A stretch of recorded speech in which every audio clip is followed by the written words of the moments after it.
The best foreplay is washing the dishes. If you want more sex, help your wife with chores and housework. I don't know who started this. So, does it actually work? Well, I think this question offers you a huge opportunity to really take your sex to a new level, stronger and a lot more special, but definitely not by washing the dishes. Personally, I'll be honest with you, it irritates me every time I hear it. I think it started like a joke, but now everybody's saying it seriously, like it's valid sex advice. I totally understand where it's coming from. When a woman's partner is not pulling his weight, she is overburdened with housework. It's time and energy that she doesn't have for sex, but more importantly, she feels let down, unsupported, and resentful. Now, nobody argues that it's a problem that needs to be solved, and a woman needs to feel helped and supported. But when you're not solving those problems independently and you start lumping them together with sex, even suggesting that they create sex, the first problem with that is that you will really devalue sex for yourself. And sex is already often falling short, feels very functional, which you can totally change by committing to a better practice of it. But to say that housework or chores are foreplay or they lead to more sex, you are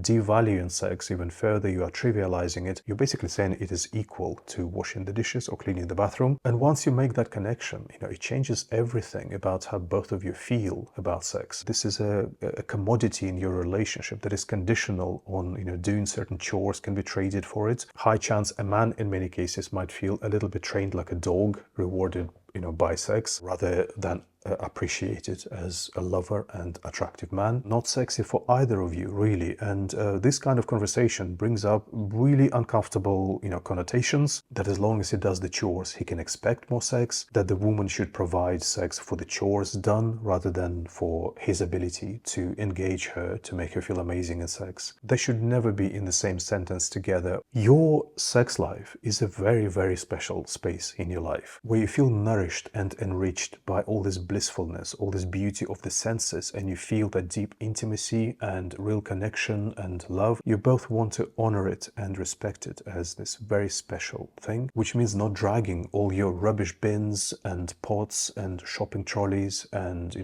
plungers and whatever into that space. Keep it as a sacred space. So if you're a woman and your partner is not pulling his weight with housework or chores, then basically it's a problem in your relationship. Now, it's understandable that when you have any kind of problem in a relationship, that can make it difficult for you to have sex. And that's okay. It doesn't mean that you must have sex even if there are problems in a relationship. I would never say that. So if there is a problem, you want to address it, you want to solve it, not because, it's great foreplay for sex, but because generally you don't want to feel bad in a relationship. Of course, in a relationship, you want to help and support each other. Talk to each other, ask for it. Do this for your partner, share the chores, do the housework. Do this out of love. It's beautiful, but don't think of it as a strategy for sex. Sex is a special thing away from all this. And sex doesn't come from that stuff. Sex can be blocked by that because of negative emotions. But sex comes from making love to each other in this moment, with real devotion to each other in that sexual connection. Like in your mindset, keep it as that space in your life. Like I understand that you might not have developed it yet. You can get there, and it's not going to be 100% possible. There will be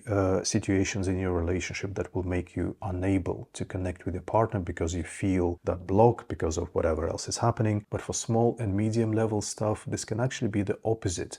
This can be the space where you go to clear all the other stuff, to reconnect, to feel your love again. If you take this approach, your sex life is going to be so much stronger. Otherwise, any little crappy thing in life can just take away your sex life. And how will you feel? What does that say about your true sexual connection when any little shit can take it away? And then there's a second problem with it, and that's more than just thinking that washing the dishes creates great foreplay. This is an example of the weakness that I see in most couples. It might be a problem for your whole sex life together, keeping it really fragile. Do you really think that a man washing the dishes actually really turns a woman on? Like in real terms, she sees him by the sink. He's got that sponge and the soap in his hand, and she just looks at him and she's getting all wet and burning with desire, and she just wants him to penetrate her right away. Do you really think that happens? Of course not. You mean you removed an obstacle that was giving her a lot of negative emotion, and now she can feel desire, and that's the problem. Removing an obstacle doesn't make a woman want sex. Most women check out of sex not because they feel resentful that their partner didn't wash the dishes, but because sex doesn't engage her body right. She doesn't feel much. Sex feels empty, mechanical. It doesn't have anything valuable or worthwhile for her, so she stops wanting it. That's the most common reason why a woman checks out of sex. So you can wash dishes all day long, but it's not going to make sex better for her or more desirable for her. The best way to arouse a woman is not housework. It is when you know her body and her sexuality, you're able to make her feel connected, desirable, relaxed, engaged. You really understand her body, how it works, not just physically, but also emotionally, and you're able to give her really amazing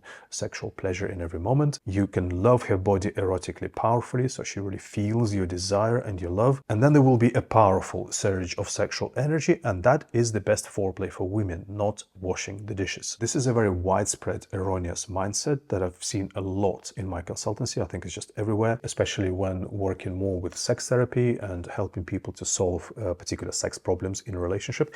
There is this assumption that our natural state right now in this moment is that I'm able to have really amazing sex, but there's something blocking me, external problem, too busy to stress, he did this, she did this problem, that problem, or some kind of an internal block, that needs to be healed in therapy. And in reality, there was no block. There was a lack of knowledge, understanding, ability to create sex. They've never had a chance to learn about it. They will do something naturally, but it will be very limited. It probably doesn't really understand the body of your lover, doesn't leverage the real richness. It doesn't give you both what you really, really want to be fulfilled in sex. Because sex is like everything else, it's not like a manual skill, but it's still something that you know how to make, even though it's beautiful and organic and natural, but you have an understanding, an ability to create what you want, you know what you're doing. It's a complete fallacy. It's like saying that if you wash the dishes, we are going to have a really tasty meal. Do you know how to make a really tasty meal? Or are you avoiding your dinners together because you are very uninspired by the food, So when you believe that you're naturally able to have great sex and it's just problems that affect you, you end up coasting through your sex life. There are a few days when it happens spontaneously and you get away with it, but you're so affected by every factor and every problem that your sex becomes very fragile. So what I would really recommend you is a change in belief that puts you into a much stronger position. Instead of feeling like it's always the external problem that is affecting you and always trying to solve them, which you never will because it's real life, take a hypothesis that the problem maybe is not out there. Maybe I'm just not creating it very well. I'm not present in it very well. I'm not connecting with it very well. I'm not feeling it very well. Because this stuff you can really change and you can really develop. And instead of relying on good weather that, there are never any problems, you know how to create that special space. You know how to connect with your body, connect with each other. You know how to make that sexual energy that is really good for you, really cook it, craft it. And that leaves you in a much more empowered position. Your sex life will be much less affected by these external problems because you have ability to create this sexual energy regardless of what's happening in life. And by that, I mean, and I always teach people, that you adapt to different situations, that it's never like a burden. Sex is never a burden, or we need to have really great sex even though there are problems in life, that puts even more pressure on you. But you can adapt your sex depending on the circumstances.